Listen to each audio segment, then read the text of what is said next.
something that was hard for me as well. I had to go through, trial and error. What looks good in a resume? Right. What should I add? What should I take out? What do I even put on my resume?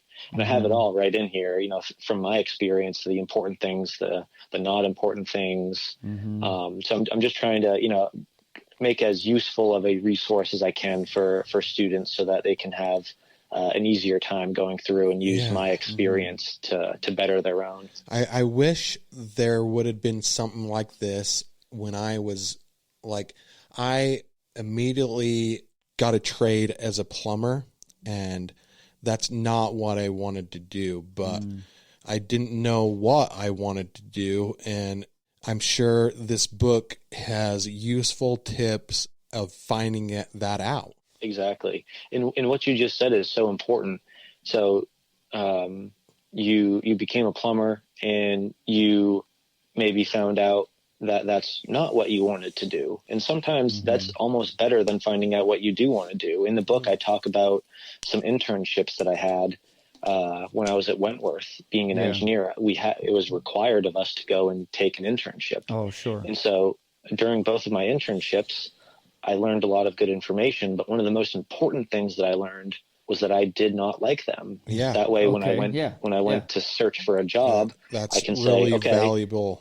Yeah, exactly. So, I didn't like doing this internship. I didn't like doing that. So anything that has to do with those topics, I'm just going to, cut out from the beginning. That way I don't waste my time applying to those jobs or trying to figure out those things. And so finding what you don't like, a lot of people find that as a failure. And they're like, man, I hated this internship. What a failure that was. But it's really not at all. Exactly. It's part of the process, and it can almost be better sometimes, because now moving forward, you realize what you don't like. Yeah. Exactly. That's dude, this sounds like an awesome book. It's great. I'd love to send you guys a couple copies. Yeah, that would be awesome. Yeah, we would love that. Yeah, once it's done, I'll definitely send you guys some copies. And sign it. And I can give it to my daughter who goes to college. Yeah, for sure.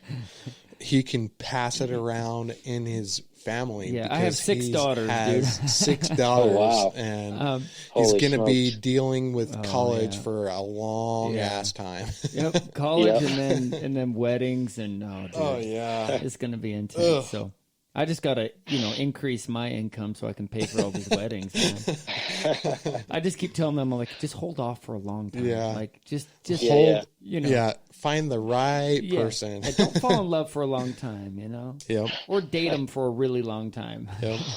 Yeah, that's the trick. Yeah, it is. We always ask everybody what they can't go without. What like every day in your life, is there something that you can't go without? Is it meditation? Is it whatever it may be? But do you have something that you can't go without? Yeah. So I was thinking about this in the questions that you guys sent my way. There's not really, a physical thing that I do every day, whether it's running, reading, anything like that. I try to do those things every day. I try to work out and I try to read and, do things like that every day, but I'm not perfect. I miss some days, but as I was thinking, I was trying to think to myself, is there actually something that I do every single day by choice or, by default? And what I came up with was thinking about, my future and my potential and the way that I can have an impact on other people. Yeah. And as I thought about that, I realized that I really do that every single day. Well, you wrote a book about it. Yeah. Right. Yeah. Whether it's with the book or, trying to be on people's podcasts and share my story or, posting stuff on Instagram to, provide value to people, whatever the case may be. I think the most amazing thing to me is you're using these podcasts to make yourself less of an introverted person. And that's like a really good thing to do, like with podcasts, because you can tell your story and feel like you're just talking to that person that is interviewing you, but really you're talking to everyone that listens to the podcast. Totally. For sure. I think that's one of the reasons why it's been a little bit easier for me to kind of open up on podcasts, because the way I try to look at it is just as a conversation, like you said. Right. And, you know, like I would like to grow and be able to speak to large audiences and things like that. But at this time, you know, just having a conversation one-on-one and not really thinking about, you know, potentially hundreds or thousands of people listening to the interview, makes it a little bit easier for me to open up and share things, you know, deep things that I think could help people.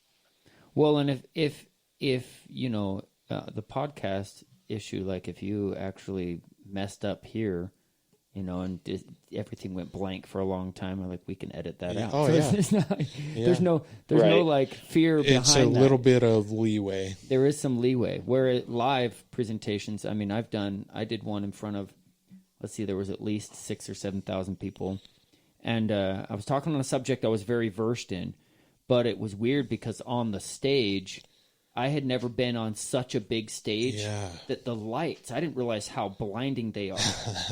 And usually I was Can you see the audience? You can't see the audience. See, that's what bothered me, is like usually I can look at people's eyes. I can get head nods. I can kind of play off the audience a little bit. It was easier for me to do a speech that way or teach something.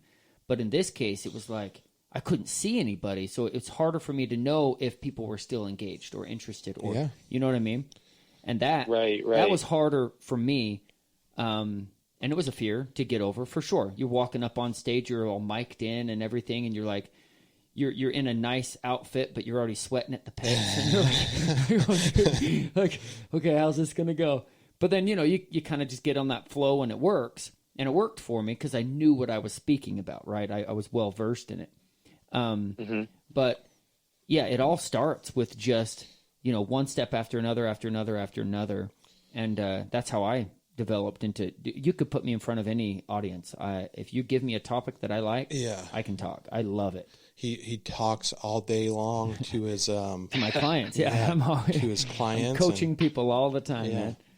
So yeah, that's awesome. I think you know, talking about you know, things you're well versed in makes it a lot easier, and that's kind of the way I look at it. You know, the few podcasts I've been on, including this one now. You know, talking about me and my life and my experiences makes it really easy to talk about because it's me. Yeah, like I know me. Yeah. You know. Yeah, but if we wanted you to talk about engineering, can you give us a whole? You're like, well, I didn't really like that subject as much, you know, in college, but that might not be as fun, especially if you had to like teach somebody or teach a group of people about a certain thing in engineering. That might right. In fact, I have a little short story about my older brother. So my older brother, you guys, he's a rocket scientist, like legit. He works at Hill Air Force Base in Utah, and then also at Cape Canaveral down in Florida. And he's the aerospace engineering dude that's got like that mind, that brain, right? Well, he wrote a manual for the Air Force. He wrote a manual for the like global positioning devices that they put on the air fighters and things like that. And because he like rewrote the manual, he had to go out and teach at all the different bases across the United States. He had to go and teach, and he had never done public speaking. He's like, I'm the dude that does stuff in a desk with a computer. He's like, I'm not the dude that speaks. And he said it was one of the most frightening, like it was scary for him to go and teach in front of these dudes, these people that are like, you know, that military. It could be a little intimidating. You know, I remember I emceed a talent show in high school, and I didn't think anything of it like it was going to be hard or whatever. But like when I got up on that stage, I was so nervous and I forgot all my lines. And so I think if I would have prepared myself more for that experience, it would have gone a lot better. Yeah. My brother said he was super frightened, but he got like, because he knew the content inside and out, he's like, I just had to let go of my fear and just, you know, just speak, just tell everybody, you know, just basically teach it the way it is.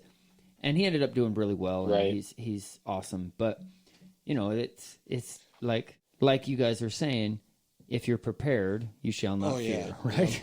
We just get that through. I think being prepared is a huge part of it. And, it just reminded me, one of the things you just said about your brother is, the way that he labeled himself before he went, that he said, "Oh, I'm the guy who sits at a desk at a computer and does this." Yeah. And I think a lot of people do that to themselves, maybe inadvertently. They say, "Oh, well, I'm the guy who does this, not this." Yeah. And so by saying that, like me, even saying that I'm an introvert kind of limits me. It totally does. And so I think if you can change that and maybe not say those things. So instead of saying, "I'm the guy at a desk at a computer," you could say, "I'm the guy who knows this stuff cold, and I can either do it on the computer or I can teach someone." Exactly. So I think that's something a lot of people, including myself, struggle with is perspective. Yeah, exactly. Perspective and kind of limiting ourselves through the language that we use. And I think that's a huge, huge part of it. Oh, it totally is. I think that's one of the biggest messages of today. I think for this podcast, I really like that. I like that you said that, because, I mean, there's even full books on just that topic, on self-limiting beliefs, what you believe in yourself, and how you label yourself or label others or whatever. And I think that's great. That's a great message for everybody to hear, that you are not the whatever you label yourself as. You're not limited to just that. That you can be whatever you choose to be, or you can become whoever you choose to become. Now, I don't think you can change, all the physical things. There's some genetics there, but the personality that you are, you can change that. Oh yeah. You don't have to be that personality. And you can change it like in that moment. Like you can change it just by deciding. Yeah.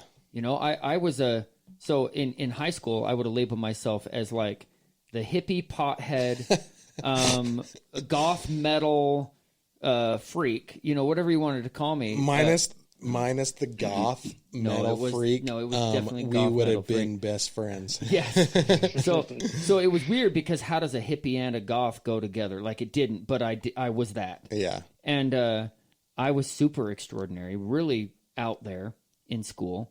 And I got noticed for sure because of that. But then I was also friends with all the jocks. Things. I was friends with all the jocks because I could also play sports. Yeah. I was very athletic. I just didn't look like that because of the way I dressed, And but that changed because I decided to change. I decided to be like, well, that's not me. None of that has to be me. I'm not that. I'm not those things. Those don't make me who I am. Who I am is really the person inside, and who I choose to become. Right. And that's what I went after, and I became the person that I am now. I mean, it's been 20-something years now. So that kind of leads me into a question I want to ask Tanner. I want to ask him, what was the best and worst phase of your life? It's a good one. That is a good one. So I was thinking about this, and I think for me personally, kind of the best and the worst time of my life kind of mashed together into one, was probably college. Yeah. I had some really high highs and some really low lows. I was a varsity athlete. I was on the rowing team at Wentworth. That's awesome. Which was great. Yeah. As much as I didn't love the engineering, I had really good grades. I did really well academically. I had some really great internships, even though I learned, like I said, I had the success of learning that I didn't like them. Sure. So a lot of great things happened, but also a lot of not so great things happened. Oh, yeah. Just after I was being in college and living on your own, like that's got to be really hard. Yeah, for sure. It came with like some freedom, which was nice. Being 18, 19, whatever, and being able to live on your own, being able to do whatever you want. There's, a certain amount of freedom that comes with that, which was really nice. But at the same time, you realize that maybe you don't always make the best decisions. After I was on the rowing team, for a few years, I didn't really work out as much. And I gained some weight. I was the heaviest I ever was.